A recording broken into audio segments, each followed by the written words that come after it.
So let's talk a little bit more about intermolecular forces because there were some misconceptions that can happen with intermolecular forces. So first of all, let's talk about what a chemical bond is.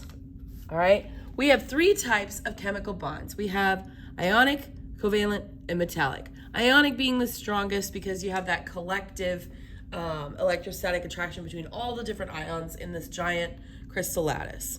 Okay, so that's the strongest. Covalent is the next, and the metallic is kind of all over the place. Some of the bonds are stronger than others depending on the nucleus.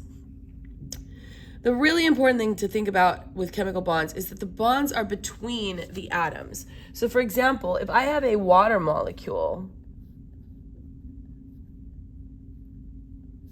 this right here is a covalent bond.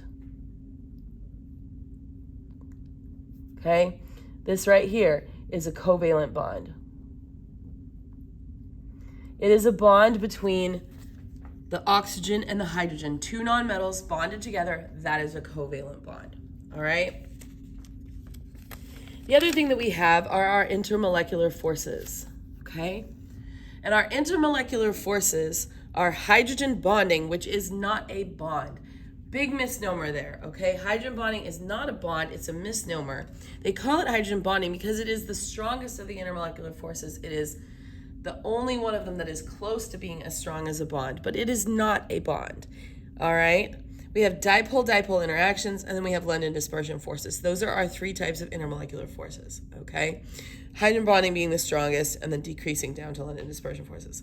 The issue here is that it is between molecules, not between atoms.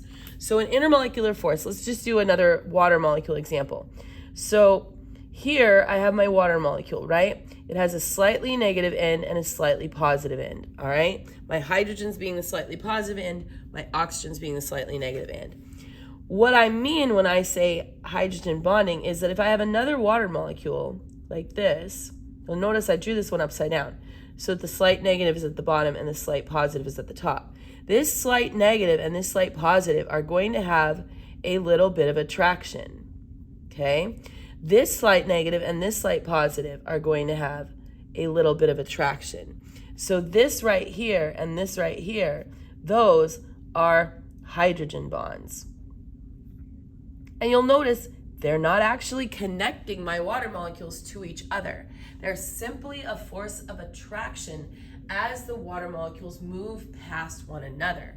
Now, as my water molecules move from the gas phase to the liquid phase and then to the solid phase, in the solid phase, it is these hydrogen bonds that determine how my water molecules organize themselves into a solid. And we're going to talk about that a lot more when we get to our unit on solutions, about how water is very special and very different because of its hydrogen bonding. But the thing I want to make sure everybody knows, chemical bonds are much, much, much stronger than an intermolecular force. An intermolecular force is a passing force, all right? It is a small piece of attraction. Now, that little bit of attraction can have a significant impact on the properties of our compound. For example, our melting and boiling points. So like if I look at an evaporation rate, we know that water does not evaporate nearly as quickly as an alcohol would. Well, they both exhibit hydrogen bonding, but one of them has the entire molecule experiences hydrogen bonding, whereas the other one, only a part of the molecule does. So our intermolecular forces can wildly affect the properties, but it's important to distinguish the fact that there are bonds and there are intermolecular forces.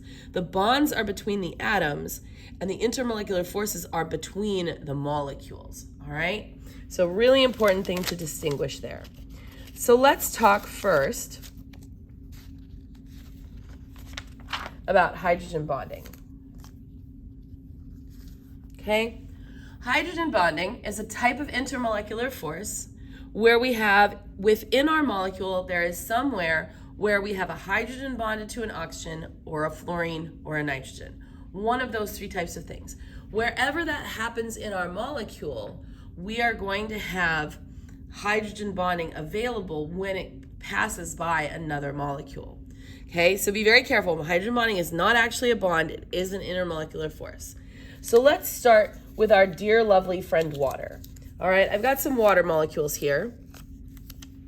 Okay, so let's have our water molecules. Now I want to show you sort of how this works. This right here, remember, that's the covalent bond. All right, that is not the hydrogen bond. All right, what we have here essentially going on is my oxygen is much more electronegative than my hydrogen. So it is going to draw the electrons towards it, okay, creating what is called a dipole.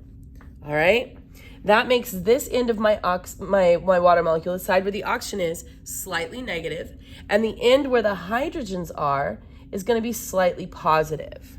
Okay, so dipole, di meaning two, poles meaning opposites. So this creates a very strong dipole, two opposites, where we have a slightly negative and a slightly positive. All right, I'm going to go ahead and draw that on each of my water molecules so we can sort of see how this interacts. You'll notice this little funny symbol I'm using kind of looks like a squiggly S. It's actually a Greek letter, sigma. And we use that to indicate that this is not like in ionic bonding where we have a full 1 plus or a full 1 minus. These are slight charges. All right, so let's say I have my water molecules all together and we're in the liquid phase. All right, so in the liquid phase, we've got a little bit of energy.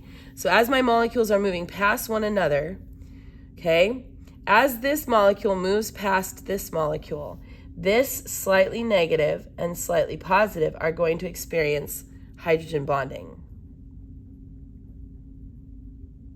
Okay? As this other water molecule moves over here, maybe, we have hydrogen bonding occurring. Okay? As this other water molecule moves in here, okay, we can end up with hydrogen bonding here and here. Okay? So the hydrogen bonds are forces of attraction between the molecules as they move past each other.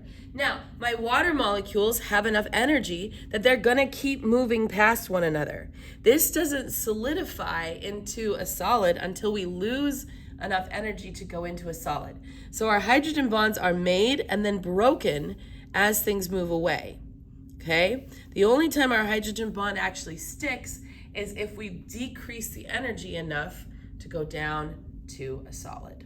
All right? Let's look at another molecule that also exhibits hydrogen bonding, but in a slightly different way.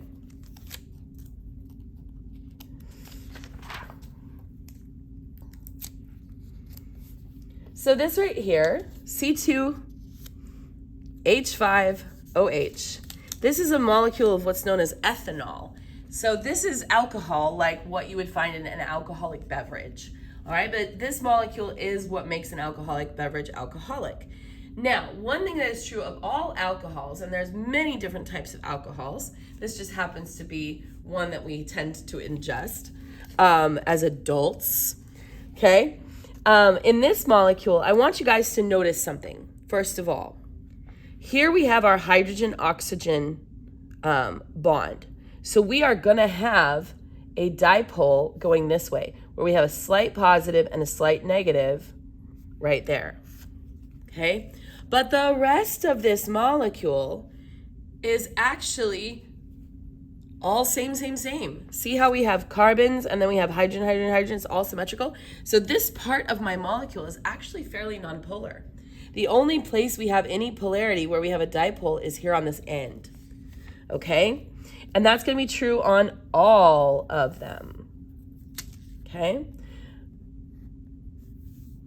So my ethanol, even though it has hydrogen bonding, it's not the whole molecule like it was with water. Here it's just this one end that's going to be attracted. So as these molecules move past each other, yeah, sure, there's going to be a little bit of a hydrogen bond right here, okay, when that moves past, all right? There's going to be a little bit of a hydrogen bond here when this moves past, okay? But ultimately, we are less likely for our molecules to encounter that little tiny piece of attraction because they've got this big fat nonpolar end, okay? And that's why alcohols evaporate more quickly than water. Water, the whole molecule, can exhibit the hydrogen bonding when it passes. Here, we've got a big chunk of the molecule that's getting in the way, okay? And so this is going to evaporate more quickly because we have less hydrogen bonding attraction. We do have hydrogen bonding attraction, but not nearly as much as with a water molecule. All right, so now let's talk just a little bit about the next type of intermolecular force, which is called dipole-dipole interactions. Dipole-dipole interactions. Now in this case, this is a type of intermolecular force that we're going to find in all polar molecules, all of them, all right? And it's a very similar idea to hydrogen bonding, just not as extreme, all right? We still have the creation of a dipole, it's just not as extreme of a dipole, all right? So for example, let's take the polar molecule HF, all right? Hydrogen fluoride. So with our hydrogen fluoride molecule, our hydrogen is sharing its electron with our fluorine, okay? But what happens here is that fluorine is more electronegative than our hydrogen. So they're both pulling on the electron. They both want to have these shared electrons, but fluorine is pulling harder, okay? Fluorine is going to pull harder on that shared electron pair than hydrogen is. And what that does is it creates a shift in the electron cloud, okay? So our electrons are going to hang out more over here by the fluorine than they are with the hydrogen. This is a dipole as well, all right? Not as strong of a dipole as we have in a hydrogen bonding situation, but we still have a rather significant dipole, all right? Now let's compare that to, say, a nonpolar molecule. All right, so let's say we have a nonpolar molecule. Now we already know this is only polar molecules, so this nonpolar molecule is not going to end up with a dipole. Let me explain to you why. Here I have two identical atoms sharing a pair of electrons. I have a chlorine and a chlorine. That is why this is nonpolar. The pull of this chlorine is the same as the pull of that chlorine. So when we have that occurring, we have an even distribution of our electron cloud. So there's no dipole here, okay? There's no dipole in a nonpolar molecule, all right? Now, the same thing is true with these dipoles as with our hydrogen bonds. It's just not as strong because it's not as big of a dipole, all right? As this is going to move past other HF molecules, the slightly negative is going to be attracted to the slightly positive. So if I were to bring in another HF molecule right here, this slightly positive part of my HF molecule is going to be attracted a little bit to this, and that's going to be a dipole-dipole interaction, okay? Very similar to the concept of a hydrogen bond, but not nearly as strong, okay? So not nearly as strong, very similar idea. Let's talk lastly about our London dispersion forces. London dispersion forces are pretty much present in everything you have, but most particularly, we talk about them in reference to our nonpolar compounds. Because in a nonpolar covalent compound, the question is, well, if there are no forces of attraction holding the molecules to each other, how can they possibly ever exist in the liquid phase? And we know that they can. We have observed oxygen gas in the liquid phase, and it's a nonpolar molecule. So the question is, how does that work? Okay, so what forces of attraction could possibly be there? And the answer is there is actually a force of attraction present. It's just a little different than what we maybe are used to. Okay, so we have a neutral atom. All right, let's start with the idea of a neutral atom. All right, its electrons are constantly moving. So I've drawn a stagnant picture with nothing moving. But the truth is my electrons are constantly moving. All right, now, if I have my electrons constantly moving, every so often, they might shift so they're all on one side. That's what we call a temporary dipole, because within our atom, here's our nucleus over here, and most of our electrons are hanging out over here. So we have a very small slight negative and a very small slight positive. This is a temporary dipole. It's instantaneous. It happens for a brief moment and then it goes back to a neutral atom.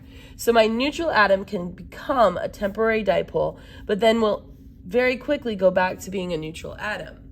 All right? So that's kind of how that works. So then what happens if a temporary dipole were to approach a neutral atom? So let's say I have a neutral atom sitting here. Let's make sure we're still on screen. There we go.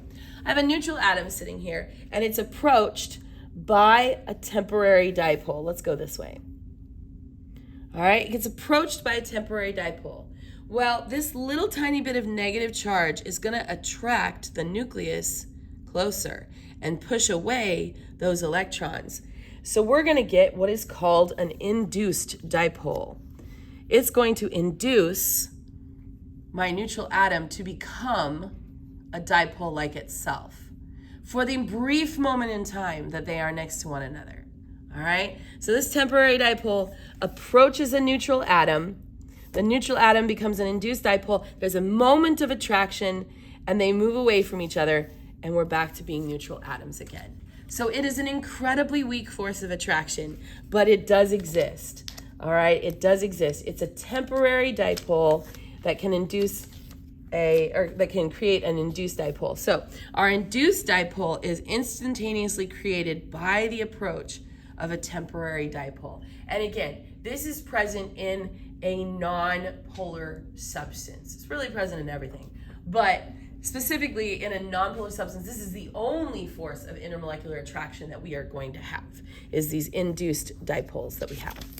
So let's talk about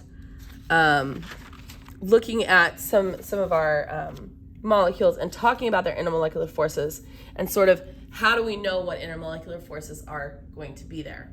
So with hydrogen bonding, of course, that one's probably the easiest one to find because we're looking for an OH, an OF, or an ON anywhere on the molecule, okay? So if your molecule has any of those bonds in it, you have hydrogen bonding in that one spot, okay? Now, if you've got a big long chain of carbon atoms like this, and then you got a little OH stuck on the end, okay? And these are all hydrogen, hydrogen, hydrogen, hydrogen, hydrogen, hydrogen. This big, giant molecule has hydrogen bonding here, but nowhere else, okay? So that's gonna have a much lower a lower melting point and boiling point than something like water, where the entire molecule is made up of OH bonds, all right? Dipole-dipole interaction is going to be anything polar. So how do I identify a polar molecule? Well, you want to look for two things, really. You want to look for who's the central atom and does it have lone pairs on it? Because typically an atom in the center that has lone pairs is going to be polar. All right. So for example, we have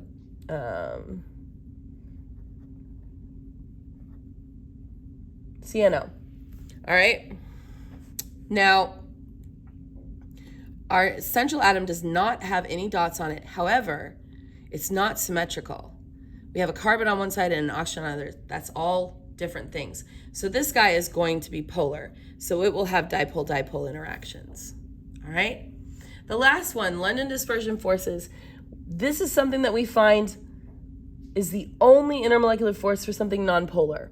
In nonpolar, you want to look for symmetry. So for example, if I have like ethane, look at that pretty nonpolar molecule. See how it's all same all the way around? You got two carbons in the center and the whole thing, it's all symmetrical. Everything looks the same.